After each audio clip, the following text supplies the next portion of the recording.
नमस्कार दोस्तों, स्वागत है आप सभी लोगों का आपके अपने चैनल ट्रेडर्स डायरी में। दोस्तों आज हम बात करने वाले हैं फेडरल बैंक के ऊपर। दोस्तों यहाँ पर अगर हम बात करें तो फेडरल बैंक एक तरह से बैंकिंग सेक्टर का आईटीसी बन बैठा है। मतलब कुछ भी चलने का नाम ही नहीं लेता है।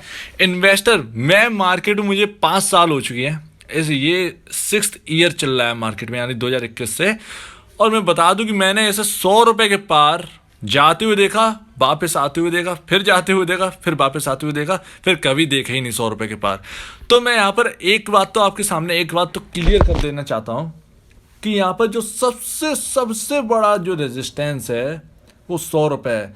और मैं आपको बता दूं, कहीं भी अगर पैसा लगाने का मन हो तो दोस्तों तब तक मत लगाना जब तक फेडरल बैंक 100 रुपए क्रॉस ना कर ले। मतलब कहीं भी, मतलब सॉरी किसी भी अगर बैंकिंग सेक्टर में पैसा लगाने मन हो और आपका फेडरल बैंक का मन हो तो पैसा बचा के रखिएगा, क्योंकि जैसे ही ये 100 रुपए क्रॉस करेगा आपको तुरंत इसमें एंट्री ले लेनी है। तो यहाँ पर क्यों ऐसे मैं कह रहा हूँ, क्योंकि यहाँ पर इतना बड़ा रेजिस्टेंस है, कई सालों 100 रुपए पार करता है, 100 रुपए के ऊपर भयानक एकदम अंधी तेजी देता है, लेकिन 100 रुपए के ऊपर टिक नहीं पाता है। तो ये एकदम मैं बता रहा हूँ ना कि आईटीसी बन बैठा है इसका। और दोस्तों यहाँ पर जो है 100 रुपए पार करने की कहीं ना कहीं तो तैयारी इस बार हो रही है। तो यहाँ पर आपको रिस्क लेना चाहिए। जो शेयर होल्डर हैं, मैं उनके लिए भी मैं बात करना चाहता हूँ। फेडरल बैंक के रिजल्ट आ चुके हैं, रिजल्ट आ गया, सब कुछ आ गया, फेडरल पार करने के लिए तैयार नहीं है, 100 रुपए तो पार करने के लिए फिर भी तैयार नहीं है। लेकिन क्या करना चाहिए फेडरल बैंक में, ये उसके फंडामेंटल बताएगा, आपको चार्ट में दिखाने वालों, उससे आपको पता चलेगा। और मैं आपको बता दूं कि पैसा अगर खींचना है तो फेडरल बैंक जैसे ही 100 रुपए पार करेगा आप पोजीशन कहीं भी लेके चल सकते हैं। मेरी माने तो अगर आपके पास इक्विटी में भी आप पोजीशन ले रहे हैं, अच्छा खासा पैसा बनाना है, तो आप ऑप्शन के जरिए भी इसे प्ले कर सकते हैं। तो जैसे ही 100 रुपए आपका, जब इसमें तेजी बनेगी, 100 रुपए जैसे ही पार करने वाला हो, आपको लगता है कि यहाँ पर 100 क्रॉस करने वाला है, आप ऑप्शन उसका कोई भी आप उसका जो आउटर मनी जो ऑप्शन है, आउट ऑफ द मनी जो ऑप्शन है, माफ कीजिएगा, उसे भी आप खरीद सकते हैं। जैसे 100 रुपए क्रॉस कर रहा है, अभी 101 रुपए आ चुका है, ठीक है ना, और 101 आ चुका है, तो आप रिस्क लेकर थोड़ा सा आप 100 रुपए की 100 की, या आपकी जो बजट में आप बहुत एग्रेसिव हैं फेडरल बैंक को लेके, तो आप 105 रुपए 105 रुपए की कॉल जो है वो आप इजीली आप लेकर चल सकते हैं। लेकिन मैं आपको यही क्लियर कर दूं, अगर फेडरल बैंक 2 दिन तक 100 रुपए के ऊपर रहता है तो ही आप इसमें पोजीशन बना के चलिएगा। मेरा कहने का मतलब है कि आज का दिन है, आज मान लीजिए, आज अपना जो भी डे चल रहा है, आज जुलाई 19 है, ठीक है ना, जून 19 है, 19 तारीख है, 19 या 20 तारीख है, मुझे ध्यान नहीं है, एक सेकंड में देख लेता हूँ। हाँ, आज 19 जून है और यहाँ पर 19 जून की डेट है। तो आज 19 जून को फेडरल बैंक ने 100 रुपये क्रॉस कर लिया। उसके बाद जैसे अगले दिन 20 जून को भी अगर 100 रुपये के ऊपर क्लोजिंग दे देता है तो आपको पोजीशन बना के चलनी ही है। हमेशा की तरह इसमें वही होता है, 100 रुपये पार करता है फिर दूसरे दिन लौट जाता है, तो ऐसा नहीं होना चाहिए। 100 रुपये 2 दिन तक अगर 100 रुपये के ऊपर रहता है तो आपको यहाँ पर कैरी करनी है सारी की सारी पोजीशन, वरना हट जाना है, ठीक है ना। मतलब आपके पास चाहे शेयर हो, चाहे आपके पास लॉट हो, जैसे भी आप प्ले कर रहे हो उस वक्त फेडरल बैंक को, तो आपको हट जाना है, क्योंकि 100 रुपये का रेजिस्टेंस जो है वो रेजिस्टेंस बहुत ही बड़ा है और मल्टी ईयर का है, मतलब ये समझिएगा। तो यहाँ पर बात ज़्यादा हो गई है, हम बात को अपनी कंटिन्यू करेंगे, फंडामेंटल को देखते हुए फिर चार्ट देखेंगे, उस पर हम समझेंगे कि अब होना क्या है एक्चुअल में। तो चलिए बात करते हैं फंडामेंटल के ऊपर, चलिए देखते हैं दोस्तों। तो दोस्तों यहाँ पर हम फंडामेंटल को देखेंगे और यहाँ पर फेडरल बैंक को हम चेक करते हैं। दोस्तों यहाँ पर प्राइस है 83.85, यानी 84 सीधा ले लेते हैं। और यहाँ पर जो है वो वैसी तेजी यहाँ पर हमको देखने नहीं मिलती है। 80 रुपए से 90 रुपए का एक दायरा है, 90 रुपए भी इवन यहाँ पर क्रॉस करने के लिए तैयार नहीं होता, तो समझ में नहीं आता है ये है क्या एक्चुअल में। लेकिन अब हम फेडरल बैंक को यहाँ पर हम जांचेंगे, क्योंकि मुझे लगता है कि अगर आपको प्राइवेट बैंक में अगर आपको कहा जाए कि फेडरल बैंक सबसे मजबूत है, देखिए मैं बता रहा हूं ना कि आईटीसी में क्यों बोल रहा हूं, फंडामेंटली सारे के सारे क्लियर हैं, सब कुछ मजबूत है, लेकिन स्टॉक चलने के लिए तैयार नहीं है। तो आप अगर आपको चुनना है तो फेडरल बैंक को चुनिए। कंपैरिजन अगर हम करते हैं आईडीएफसी फर्स्ट बैंक के, अगर आप शेयर होल्डर हैं तो आप फेडरल बैंक को ले सकते हैं, क्योंकि आईडीएफसी फर्स्ट बैंक का जो मार्केट कैप है वो यहाँ से फेडरल बैंक से दुगना है, प्लस फेडरल बैंक का यहाँ पर जो है काफ़ी ज़्यादा आईडीएफसी फर्स्ट बैंक से काफ़ी ज़्यादा प्रभाव है। लेकिन यहाँ पर अगर हम ईपीएस चेक करेंगे तो 8.34 है फेडरल बैंक का, पी रेशियो 10 है, सबसे सस्ता पी रेशियो पर ये काम कर रहा है। आपका प्राइवेट में सबसे सस्ता बैंक है ये। आप कहीं भी चेक कर लीजिए, आप P ratio of yes bank का चेक कर लीजिए, यस बैंक छोड़िए, आईडीएफसी फर्स्ट बैंक चेक कर लो, आपका प्राइवेट बैंक मेरे ख्याल से 100 रुपये की रेंज में और कोई नहीं होगा। आप डीसीबी बैंक जो है उसे भी आप चेक कर लीजिए। मुझे लगता है कि फेडरल बैंक यहाँ पर ज़्यादा बेहतर है। बुक वैल्यू पर शेयर की अगर हम बात करेंगे, हाँ अगर हम बात करें तो पी रेशियो 10 है, इंडस्ट्री पी 28.26 है। अगर हम कंपेयर करते हैं तो यहाँ पर सीधा सीधा जो है 18 पॉइंट का यहाँ पर डिफरेंस आ जाता है, 18.20 का, जबकि यहाँ पर जगह 18 पॉइंट की आपकी बनी हुई है। तो यहाँ पर जो है आपका फ़ायदा तो यहाँ पर ज़्यादा है, लेकिन स्टॉक चल नहीं रहा है। बुक वैल्यू पर शेयर 82.64 है और यहीं के इर्द गिर्द जो है यहाँ पर घूमता रहता है। अब यही एक प्रॉब्लम है, यही आप समझ रहे होंगे, आप भी जो है आप भी पक चुके होंगे मेरे ख्याल से। यहाँ पर एकदम मतलब जो है यहाँ पर एकदम अंडर परफॉर्मेंस जो है वो कूट कूट कर है। नंबर ऑफ शेयर्स 199 करोड़ है, 120 करोड़ 200 करोड़ मान लेते हैं, चलिए ठीक है, राउंड फिगर में, राउंड फिगर ज़्यादा अच्छा लगता है। तो 200 करोड़ के नंबर ऑफ शेयर्स हैं तो मार्केट में, तो कम ही है, कम है आपके नंबर ऑफ शेयर्स। अगर हम आईडीएफसी फर्स्ट बैंक से कंपेयर करेंगे तो यहाँ पर तो कम है। फेस वैल्यू 2 है, यहाँ पर स्प्लिट हो चुका है और यहाँ पर एक शेयर का 2 शेयर में कन्वर्ट होने के लिए एक बचा है। अब यहाँ पर हम देखते हैं एनुअल रिपोर्ट, देखते हैं सीधा सीधा। यहाँ पर अब तक का सबसे बेहतरीन, यानी 2017 के बाद 2021 के हम देखें तो सबसे बेहतरीन रिजल्ट है। 2020 में नेट सेल की अगर sorry income of from investment से अगर हम बात करें तो 2185 करोड़ है, सालाने की बात कर रहा हूँ। लेकिन अगर हम 2021 मार्च की हम बात करें तो 2338 करोड़ है। अब यहाँ पर एडवांसेस जो हैं वो 11,353 करोड़ रुपए हैं, जो कि 2020 में एडवांसेस जो हैं 11,045 करोड़ थे। ठीक है, चलिए ठीक है। इन्होंने इंटरेस्ट कितना, ये सबसे ज़्यादा इंपॉर्टेंट है, उन्हें छोड़ दीजिए, इंटरेस्ट कितना किया, यानी इन्होंने ब्याज कितना कमाया। 13,590 करोड़ 2020 मार्च की रिपोर्ट में था, लेकिन 2021 में बढ़कर 14,314 करोड़ रुपए हो चुका है। नेट इंटरेस्ट इनकम यानी NII यहाँ पर कितना है, यहाँ पर 5869 करोड़ है, जबकि 2020 में 49 यानी 4,900 करोड़ था। तो यहाँ पर बढ़ी ही है, हर चीज़ बढ़ी हुई है दोस्तों। यहाँ पर रिजल्ट जो है वो काफ़ी ज़्यादा शानदार आए हैं। अब यहाँ पर और कुछ भी नहीं देखें, प्रॉफिट देखें, सबसे इंपॉर्टेंट तो यही है। 1647 करोड़ रुपए का प्रॉफिट है। 1647 में फिर बता दूं 1647 करोड़ यानी 1647 करोड़ रुपए का यहाँ पर प्रॉफिट है। 2020 में 1552 करोड़ रुपए का प्रॉफिट था। आपने यहाँ पर देख ही लिया है। अब यहाँ पर देखते हैं कि यहाँ पर नेट एनपीए की क्या स्थिति है। तो ईयर ऑन ईयर जो है एनपीए घटा है, नेट एनपीए घटा है, लेकिन ग्रॉस एनपीए जो है वो बढ़ा है। अगर हम लॉकडाउन की जो आरबीआई की गाइडलाइंस है उनके हिसाब से ग्रॉस एनपीए हर बैंक का बढ़ा है, तो इनका भी बढ़ा है। नेट एनपीए जो है कम हुआ है। यहाँ पर 2020 में नेट एनपीए था 1.32, लेकिन यहाँ पर 2021 में घटकर 1.18 रह गया है। तो यहाँ पर जो एनपीए की जो स्थिति है वो भी यहाँ पर अच्छी है। आप HDFC बैंक का देख लीजिए, उनकी भी यही स्थिति है, 1% के आसपास के नेट एनपीए है, 1% से ऊपरी है उनके, उनसे तो कम ही होगा इनका। तो ध्यान रखिएगा, एक बहुत ही बेहतरीन जो है पेडिग्री आपके सामने मौजूद है दोस्तों।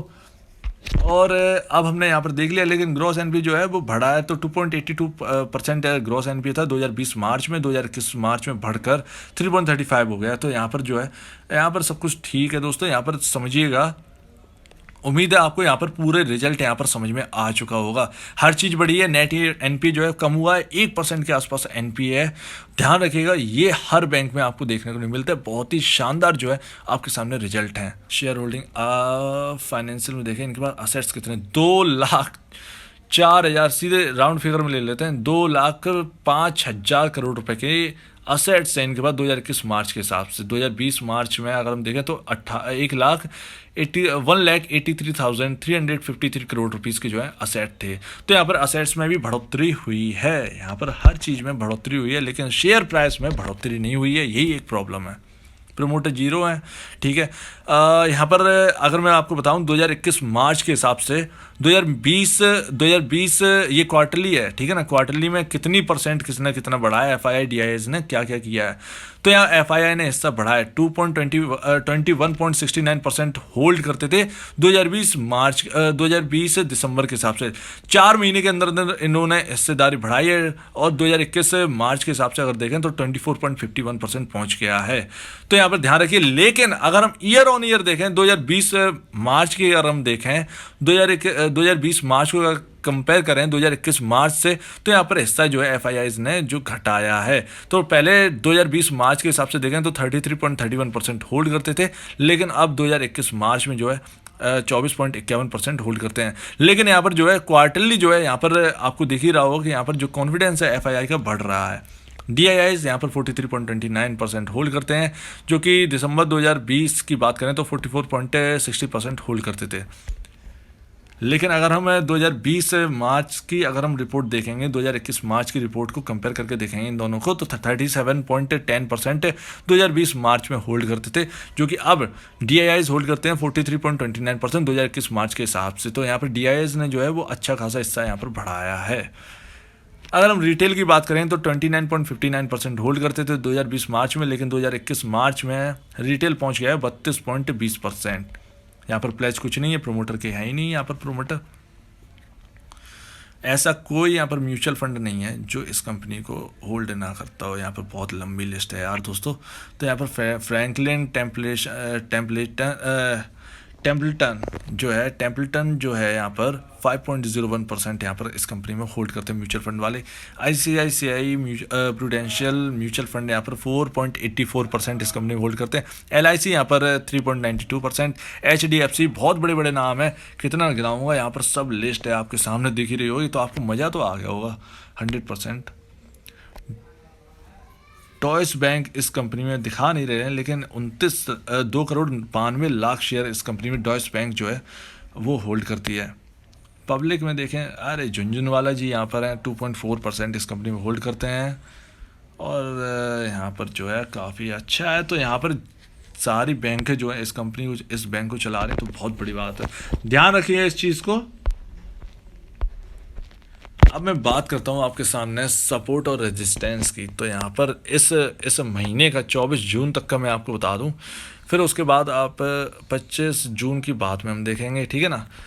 तो यहाँ पर 100 रुपये पे सबसे बड़ा रेजिस्टेंस है, और एक सेकेंड माफ़ कीजिएगा, 90 रुपये पर काफ़ी बड़ा रेजिस्टेंस है। यहाँ पर 1 करोड़ शेयर्स यहाँ पर कॉल, यहाँ पर 1 करोड़ कॉलें जो हैं, 1 करोड़ शेयर्स हैं, ऑब्वियसली बात है 1 करोड़ शेयर्स हैं, जो यहाँ पर इस 90 रुपये के लेवल पर OI जो है यहाँ पर ओपन इंटरेस्ट यहाँ पर खड़ा है। तो ध्यान रखिए 90 रुपये पार करते ही यहाँ पर तेज़ी दिखेगी, लेकिन 90 रुपये क्रॉस करना आसान बात नहीं है। अगर हम पुट का देखें तो यहाँ पर पुट में यहाँ पर सबसे ज़्यादा जो रेजिस्टेंस है वो 85 रुपये पर है।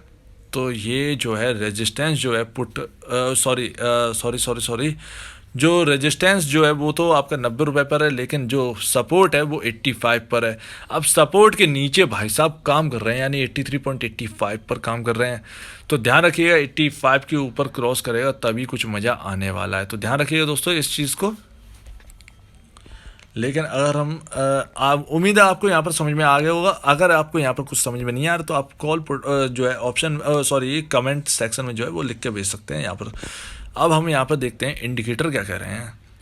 तो जैसा कि मैं सोच ही रहा था, एक इंडिकेटर आपको CCI जो है वो बोल रहा है कि ओवरसोल्ड जोन में है, जो कि मैं सोच ही रहा था, और RSI जो है वो न्यूट्रल में है, विलियम न्यूट्रल है, मनी फ्लो इंडेक्स न्यूट्रल है। तो ये मैं आपको बता दूं कि यहाँ पर जो है आपको तेज़ी मिलने की संभावना जो है यहाँ पर है। तो यहाँ पर जो है आपको 85 के ऊपर निकलना बहुत ही इंपॉर्टेंट है, जो कि निकलेगा। यहाँ ये स्टॉक जो है ओवरसोल्ड जोन में ही है और RSI जो है वो 46 पर खड़ा है, तो ठीक है ना। तो 80 पर RSI होता तो हम कहते कि हाँ भैया ओवरबाउट जोन में है, लेकिन 46 पर है, यानी एक मीडियम जो है वहीं पर अपनी पोजीशन है, एक एवरेज में चल रहा है। तो यहाँ पर स्थिति जो है यहाँ पर तेजी की बनाकर ही चलिएगा, लेकिन अभी मार्केट ख़राब चल रहा है। लेकिन मैं यहाँ पर बता दूँ, इसकी ये मैंने दिखाया ये सिर्फ इंटरडे ट्रेडर्स के लिए है, जो इन्वेस्टर है उनके लिए ये बिल्कुल भी नहीं है, ठीक है ना। तो हमने हर चीज़ चेक कर ली है, यहाँ पर हमें समझ में आ चुका है फंडामेंटली बहुत स्ट्रॉन्ग है ये स्टॉक, EPS बहुत तगड़ा है, IDFC फर्स्ट बैंक से काफ़ी ज़्यादा मजबूत है। तो जो लोग IDFC में भाग रहे हैं फेडरल बैंक को छोड़कर, गलती से मत भागिएगा, क्योंकि अगर इसने चलना स्टार्ट कर दिया तो मैं आपको बता दूं कि ये रुकने वाला तो नहीं है। पहले 90 रुपये क्रॉस करने दीजिए, फिर 100 रुपये के टारगेट के लिए आप अप्रोच करिए। तो 100 रुपये क्रॉस करता है फिर तो आपकी बल्ले बल्ले है, फिर आपको टेंशन लेने की ज़रूरत नहीं है, ठीक है ना। इस चीज़ को ध्यान रखिए दोस्तों, काफ़ी ज़्यादा अंडर वैल्यूड स्टॉक है, जो P रेशियो है वो काफ़ी ज़्यादा कम है। अब यहाँ पर जो भी आपके क्वेश्चन आंसर्स हों तो आप कमेंट सेक्शन में ज़रूर लिखिएगा। यहाँ पर बात जो है काफ़ी ज़्यादा लंबी हो गई है, लेकिन अगर हम बात करें करना क्या चाहिए, नए लोगों को पोजीशन लेनी चाहिए या नहीं लेनी चाहिए, तो लॉन्ग टर्म के लिए आपको लेना चाहिए। हर गिरावट में आपको इस बैंक में ऐड करना चाहिए, पैसे थोड़े से ऐड करने चाहिए। एज अ SIP मोड आपको इस शेयर में आपको करना चाहिए। ऐसा मैं क्यों कह रहा हूँ, देखिए मार्केट कैप पहली बात तो आपके फेवर में है, अर्निंग पर शेयर आपके फेवर में है, P रेशियो आपके फेवर में है, तो हर चीज़ जो है इंपॉर्टेंट चीज़ जो है आपके फेवर में है। तो और क्या चाहिए आपको, यहाँ पर गिरने की जो है वो काफ़ी ज़्यादा कम चांसेस हैं, तो उनमें पैसा लगाओ जहाँ पर गिरने के कम चांसेस, जिन्होंने अभी तक कुछ कमा के नहीं दिया। IDFC फर्स्ट बैंक ने सारा का सारा जो है पैसा कमा के दिया है इन्वेस्टर्स को, 60-70 रुपये का हो गया था। फेडरल बैंक एक लौती बैंक है, 2020 मार्च की अगर हम बात करें तब भी इन्हीं लेवल्स पे खड़ा था। 2021 मार्च गुजर चुकी है, उन्हीं लेवल्स पे अब भी यहीं खड़ा है। तो ध्यान रखिए, इसमें कोई भी बड़ा मूवमेंट हमको देखने को नहीं मिला है। तो ध्यान रखिए, इस शेयर को जो है वो आप लेकर चल सकते हैं, बिल्कुल कोई दो राय नहीं है। नए लोगों को पोजीशन बनानी है, जी हाँ बिल्कुल बनानी है। मार्केट गिरता है, मार्केट देखिए ओवरबाउट तो है मार्केट, अगर मार्केट में गिरावट आती तो आप इस स्टॉक में थोड़ा थोड़ा करके इन्वेस्ट करते चलना है। ध्यान रखिएगा दोस्तों, जो शेयर होल्डर्स में इन्वेस्टेड हैं उनको मैं कहूँगा इस शेयर में इन्वेस्ट करके रखिए, इसमें खोने का कोई गम नहीं है, ठीक है ना। जाने के कम चांसेस हैं, आपके सामने सारे के रिजल्ट आपके सामने क्लियर हैं, सारे के सारे डाउट क्लियर हैं, आपके सामने सारी की सारी रिपोर्ट मैंने क्लियर कर दी है। अगर आपको और कुछ भी पूछना हो तो आप बेझिझक जो है कमेंट सेक्शन में ज़रूर लिख के भेजिएगा, मैं आपकी प्रॉब्लम को जो है वो समझूंगा, उसके ऊपर आंसर दूंगा, ठीक है ना। अगर मैंने इस वीडियो में कुछ गलत बता दिया है तो ऐसे वीडियो में कुछ गलत बताया तो कमेंट सेक्शन में जरूर लिख के भेजिएगा, मैं अपने आप को करेक्ट करूंगा, ठीक है ना। आगे के लिए मैं अपने आप को सुधार के रखूंगा। और अगर आपको ये वीडियो अच्छी लगी हो तो लाइक करिएगा, चैनल को करिएगा सब्सक्राइब, प्लस बेल आइकन जरूर दबाइएगा। नए जो सब्सक्राइबर हैं प्लीज़ उसको जरूर दबाइएगा, ताकि नए नए नोटिफिकेशन जो है वो आपको मिलते रहें। पुराने जो हैं उन्होंने अगर नहीं दबाया बेल आइकन को तो बेल आइकन जरूर दबा दिएगा, मेरे ख्याल से आपने नहीं दबाया होगा तो एक बार चेक कर लीजिएगा, ठीक है ना। उससे जो है आपके नए नोटिफिकेशन जो है आपको नई नई वीडियोस के मिलते रहेंगे। तो अब दीजिए मुझे इजाज़त, वीडियो देखने के लिए बहुत बहुत धन्यवाद दोस्तों।